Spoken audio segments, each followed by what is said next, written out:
Pendidikan S1 PPB atau BK, bimbingan konseling. S2 administrasi niaga, pekerjaan kepala sekolah, tempat dinas, tempat tugas SMA Negeri Dalman Jakarta. Hipnotis, hipnoterapi, zikir. Cuma topik kali ini saya hanya membahas tentang hipnotis, hipnoterapi. Padahal zikir itu jauh lebih luar biasa. Hipnotis, hipnoterapi saya mempelajari dari IBH, kemudian dari Hipno Aura juga belajar, kemudian. Nah akhirnya saya coba temuin di dalam diri orang tuh ada 3 unsur, id, ego, dan superego. Kira-kira yang mana yang lebih harus kita sentuh Pak Ani untuk berhasil hipnotis ini? Id-nya, egonya, atau superegonya Pak? Pak Ferry, ya. Saya pernah bertanya sama Bapak, bagaimana sih Bapak pakarnya dalam hipno langsing begitu Pak ya? Dan saat itu saya pernah nyamperin Bapak untuk bertanya secara langsung gitu Pak, mengenai bagaimana caranya langsing. Saya pengen langsing Pak. Itu adalah keinginan saya dari lubuk hati paling dalam gitu. Setuju. Dan saat itu Merdeka. Sama. Apa yang Bapak sampaikan itu benar-benar ada pengaruhnya sedikit tadi. Tapi saya harapkan di saat acara ini Bapak bisa memberikan pengaruh yang lebih besar lagi buat saya gitu. Pak Ferry ada. Mana hipno langsing itu Pak? Ya, Pak Ferry ada kesungguhan benar. Oke, yang lain semuanya pertanyaan saya gali, silakan. Pak Medi, silakan. Assalamualaikum warahmatullahi wabarakatuh. Kalau saya mungkin berhubungan dengan siswa mungkin Pak ya. Karena nih kalau kita di sekolah ini berhubungan dengan siswa, bagaimana penerapan hipnotis ini ke anak-anak? Apakah bersifat permanen atau bagaimana? Karena kalau kita merujuk ke ini ya, ke cara mengajar, bagaimana materi kita bisa diterima anak dengan cara hipnotis, dan apakah itu permanen atau tidak, sehingga nanti bagi anak itu berkelanjutan atau tidak gitu loh. Itu aja mungkin Pak. Terima kasih. Izin bertanya, saya cuma pengen penjelasan dasar dulu, apa bedanya hipnotis dengan hipnoterapi. Silakan. Yang lain?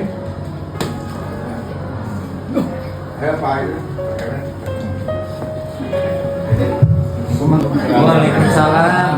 Bu Sidi yang sama kita hormati, saya mau nanya ini Pak, bagaimana menghadapi kalau istilah ngambek nih Pak? Artinya biar nggak meledak gitu marahnya, kan kita hipnotis tuh biar nggak ngambek gitu Pak.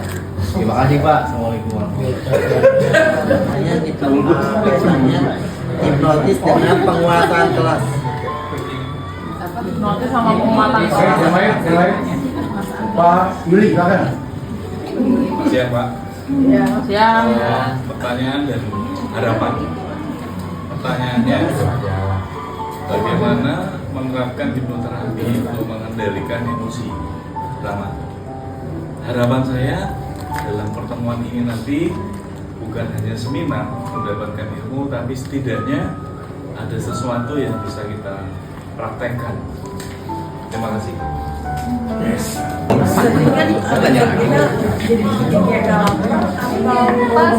Saya kurang terdengar. Tolong didengar dulu. Hipnoterapi ini berarti harus mengatur pola pikir kita untuk nafsu makan atau pola hidup Pak.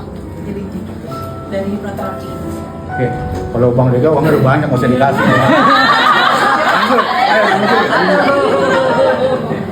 Saya mau tanya nih Pak, karena dalam kehidupan sehari-hari banyak ini ya kejadian itu membuat orang apa sih kriminalitas gitu ya. Nah, apakah yang hari ini kita dapatkan ini hipnotis yang memang dibenarkan oleh agama?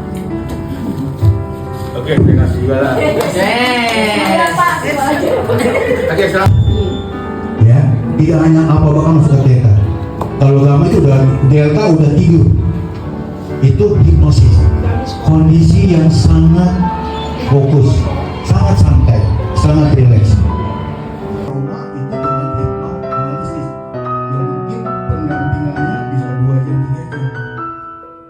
Penanganan hipnoterapi itu Memang ujung jempol bertemu dengan ujung telunjuk. Mata kita semua melihatnya ke ujung jempol dan ujung telunjuk ya, pertemuan ujung jempol dan ujung telunjuk. Oke. Tarik nafas lewat hidung, tarik nafas lewat hidung. Terus tarik nafas.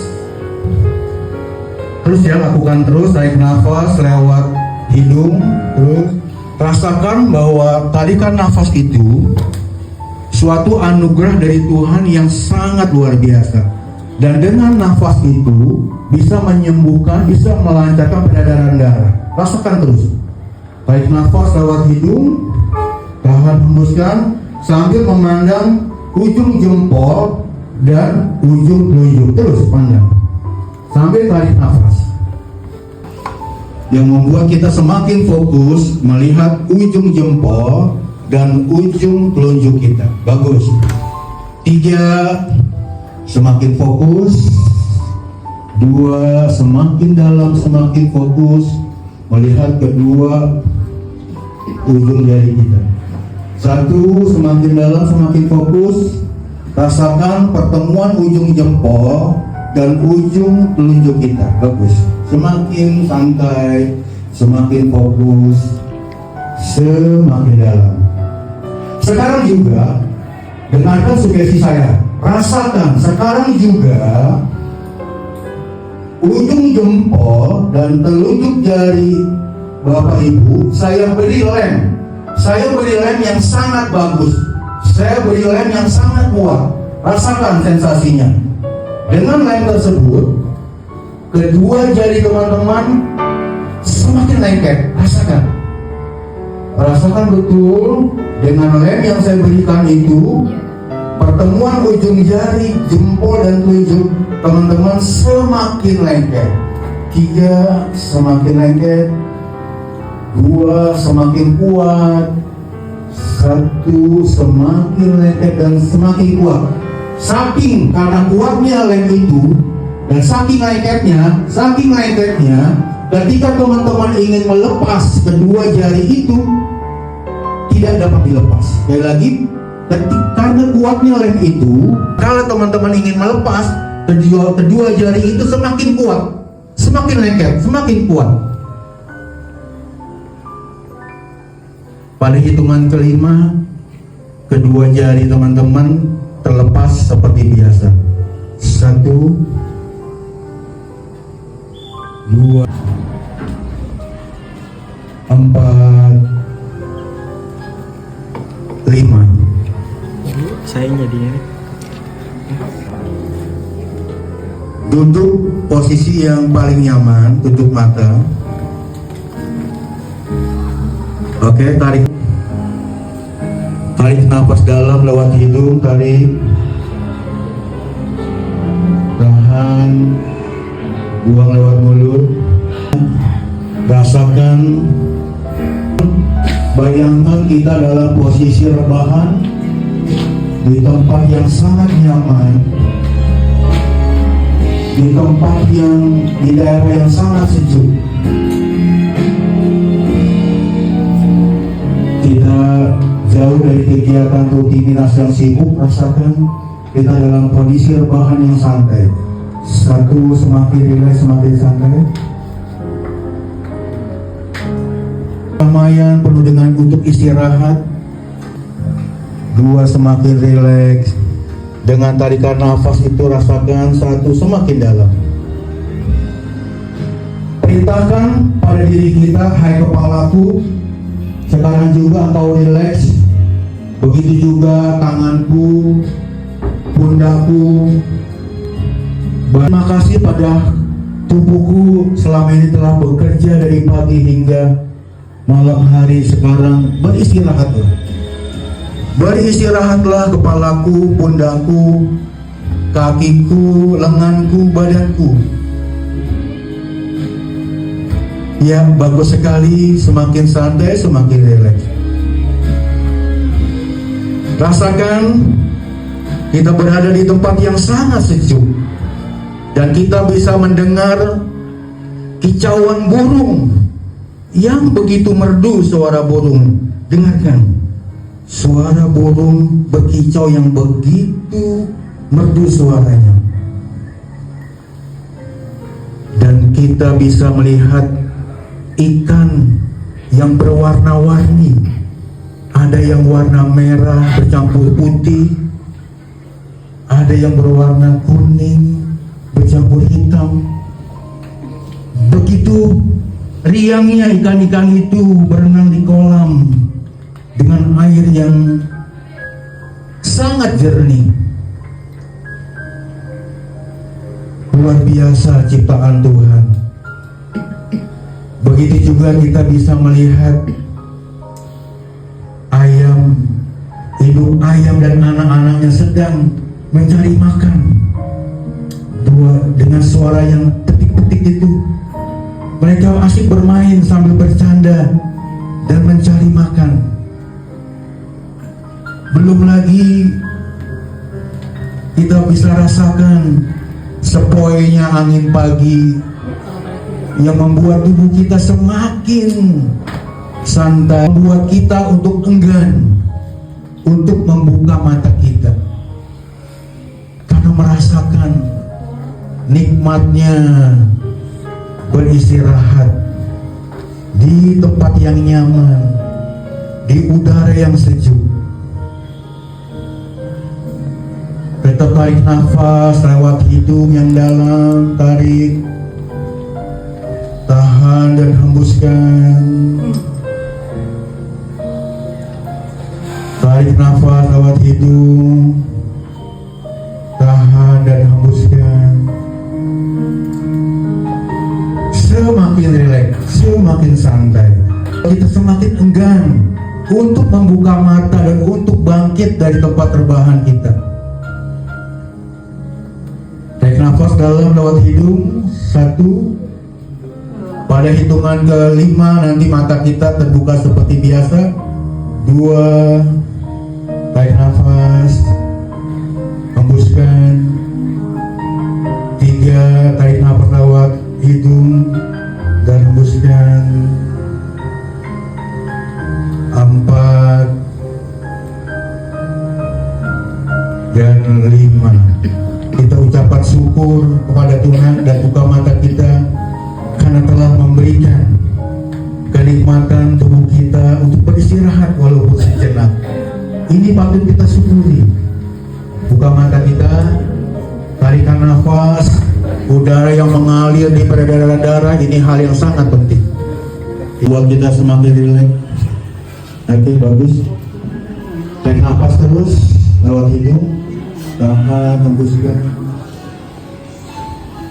Tarik nafas lagi lebih dalam, tarik lewat hidung, tahan, hembuskan. Yang membuat kita semakin rileks, semakin santai. Bagus sekali, bagus. Pas, rasakan di telapak tangan kanan, di telapak tangan kanan teman-teman itu saya letakkan batu bata sebanyak 5. Saya ulangi lagi, rasakan sensasinya. Di telapak tangan kanan saya beri batu bata sebanyak 5. Sementara di pergelangan tangan kiri saya ikat dengan balon gas sebanyak 10. Rasakan sensasinya. Rasakan di telapak tangan kanan ada 5 batu bata. Sementara di pergelangan tangan kiri saya ikat dengan balon gas sebanyak 10. Tangan kanan saya tambah lagi 5 batu bata sehingga ada 10 batu bata. 10 batu bata. Dan di pergelangan tangan kiri saya tambah dengan 10 lagi sehingga ada 20 balon gas. Ya, rasakan sensasinya. Ya, bagus sekali. Bagus sekali. Ditambah lagi di telapak tangan kanan 5 batu bata. Ada 15 batu bata dan 10 di pergelangan tangan kiri sehingga ada 30 balon gas. Iya, bagus sekali. Pada hitungan ketiga mata kita terbuka seperti biasa. 1, tarik nafas, buang, hembuskan. 2, tarik nafas, hembuskan. Dan 3, mata kita terbuka lagi seperti biasa. Ya, bagus sekali.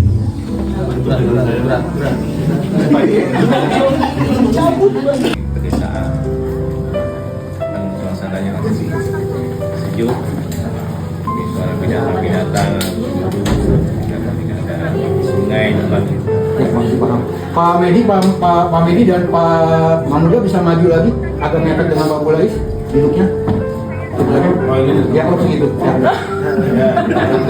Pak Bulais, coba dengar Pak Bulais perhatikan. Pak Bulais lihat saya. Ini pistol ya. Bisa disepakati ini pistol?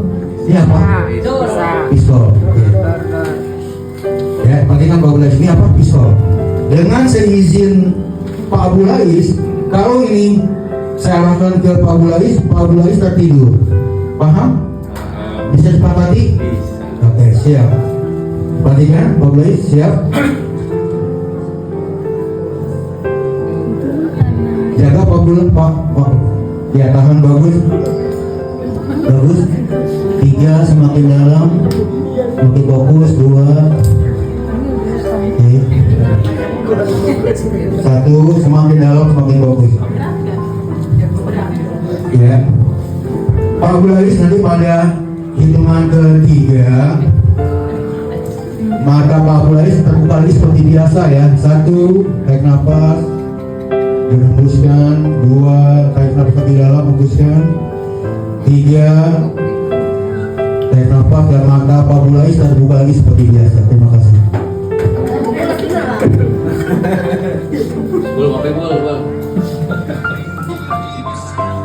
Ada yang mau bicara?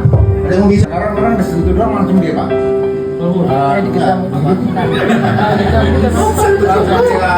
Notis gitu Pak. Tapi kalau Bapak kok butuh waktu yang lama gitu. Pak Medi gini, gerak ikutin seperti saya begini jarinya.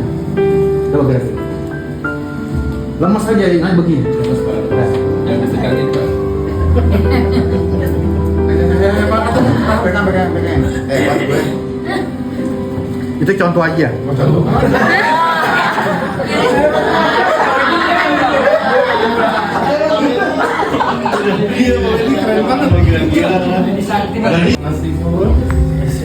Pertanyaan yang sedikit konyol.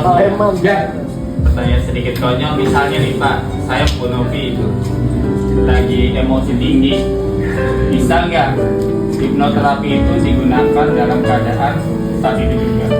Karena emosi kita lebih tinggi. Oke, sebenarnya kalau bicara emosi lebih tepatnya bermain di sikil. Saya ulangi ya, lebih tadi ya, nggak boleh. Oke, kan hipnoterapi, babnya hipnoterapi ya. Kalau tidak dilatih, dia akan nggak sulit muncul. Enak banget orang yang nggak biasa terlatih, kondisinya fokus santai gitu, terus muncul nggak juga. Bagi anak yang nggak pernah belajar kok langsung ingat jawaban, nggak ada. Harus dilatih dengan berbagai tempaan, baik dengan pelatihan hipnoterapi menghadapi masalah hidup, dia banyak dilatih, itu sehingga jiwanya jadi terkendali. Pasien kalau mau di akupunktur apapun diperlakukan apa, dia masuk kondisi hipnosis itu bagus. Itu pokok. Pasti silakan. Ya itu dia. Saya pernah baca juga teknik pengobatan kan hipnosis ini awalnya dari orang Jerman namanya Franz Anton Mesmer kalau nggak salah ya.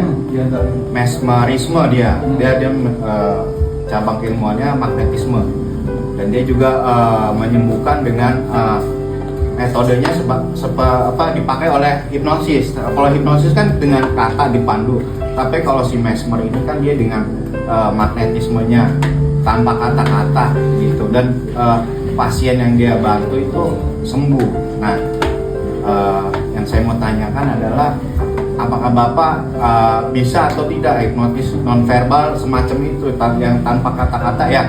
Contohnya saya akupuntur gitu kan, misalnya biar orang nggak ditusuk nggak sakit, bagaimana caranya Pak? Gini teman-teman ya, jawabannya saya ada beberapa macam nih. Kalau kita, ini saya nggak langsung jawab pertanyaan Sipo dulu ya. Kalau kita mau dibekam atau mau di akupunktur, mau di MC gitu ya. Ini ada terapisnya. Upayakan diri kita masuk ke kondisi hipnosis dulu. Gitu. Itu lebih powerful di terapis apa kita dengan hipnosis itu powerful. Oke, terus ada pertanyaan pasti Bu tanpa kata-kata. Iya. Tadi contoh dengan permainan ini ya, tembak tadi itu sebenarnya udah itu hanya permainan game.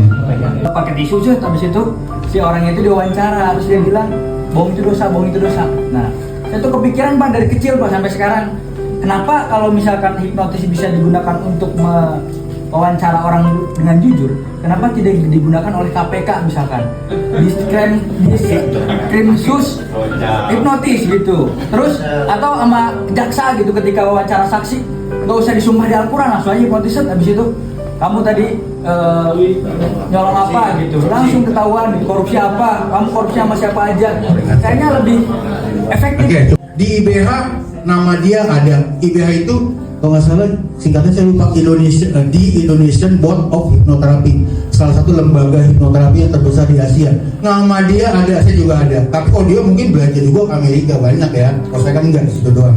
Intinya yang dimainkan di Uya-Kuya itu ada orang yang bilang rekayasa. Tapi bunyi tepatnya Uya-Kuya itu adalah stage hypnotis, hipnotis panggung, permainan. Enggak, saya juga nggak ada untuk bilang rekayasa, itu stage hanya ya tadi hipnotis panggung, permainan. Sebenarnya yang di hipnotis itu betul dia masuk kondisi alfa, dia kondisi sadar. Kalau dia dikorek-korek itu sebenarnya dia sadar, dia mau ngomong gitu, bahkan dengan sikap kritisnya berkurang, dia semakin lancar aja. Tapi dia sadar, yang diomong itu bukan karena dipengaruhi aku ya tidak. Atau jangan-jangan kalau yang nggak ngerti kesempatan nih dalam suasana di hipnotis dia ngomong jujur, padahal dia sendiri yang jujur, bukan karena pengaruh aku ya tidak, gitu ya. Tapi kalau untuk membongkar kasus-kasus gitu, sebenarnya saya yakin ada ilmu, saya yakin ada orang tertentu punya ilmu begitu untuk membongkar langsung itu bisa, saya yakin pasti ada orang yang punya kayak gitu, tapi bukan pakai hipnotis, ya, pakai ilmu yang lain. Saya yakin ada orang, tapi bisa jadi orang-orang tertentu ilmunya nggak level lah, saya buat main-mainan buat bongkar-bongkar gitu kan. Yang Bapak ajarin ke kita tadi di presentasi itu termasuk hipnoterapi atau bukan gitu. Ya, terus yang saya mau pertanyakan adalah bedanya apa sih Pak antara hipnoterapi sama hipnotis yang biasa di kejahatan? Di kejahatan itu beda atau sama? Tuh. Beda sih. Tapi saya belum paham gitu di situ. Terus yang terakhir, pertanyaan terakhir nih. Saya dengar Bapak kan pernah atau sering melakukan hipnotis di beberapa tempat atau di sekolah-sekolah gitu ya. Pernah nggak sih Pak ada kejadian yang lucu atau unik gitu selama melakukan hipnotis gitu Pak? Unik ada unik. Pertemuan kali ini apalagi gratis, belum sampai ke hipnoterapi belum dikasih perkenalan, ya. Pak Wahyu, yang namanya hipnoterapi itu, waduh nambah lagi ilmunya tuh Pak Wahyu. Oh beda Pak. Iya. Masa beda. Ini baru pengenalan doang nih untuk memasuki ke hipnoterapi. Ini baru dapat gambaran teori dan praktek yang namanya hipnosis. Teman-teman udah mulai paham, oh hipnosis itu adalah kondisi di mana kita masuk gelombang otak alfa atau theta yang sangat fokus. Itu sampai di situ. Nanti itu dilatih terus, ya, dengan tempat yang nyaman, dengan terapi baru mulai masuk ke hipnoterapi. Itu pun nanti hal-hal mana yang bisa ditangani dengan hipnoterapi, mana yang tidak. Bagusnya lagi yang namanya hipnoterapi, dia dari psikolog lebih bagus lagi. Tapi kalau psikolog juga hanya teori, nggak belajar ini juga, saya rasa juga nggak bisa. Dia teori, seorang psikolog mempelajari ini, mempelajari di kampusnya, tapi hipnoterapi dia punya kemampuan praktek itu jauh lebih bagus. Intinya, kalau mau sehat, kalau kita pusing atau mungkin cemas, jangan cepat-cepat bermain dengan obat. Itu kita pahami itu tidak bagus, tidak sehat. Selama masih menggunakan yang sehat, hipnoterapi atau istirahat itu jauh lebih baik. Jangan punya pemahaman cepat-cepat bermain dengan obat. Ya, orang-orang tertentu nggak mau. Ini punya gejalanya apa sih kok? Gejalanya apa? Sebabnya apa sih kok? Psikosomatis itu sih. penjelasan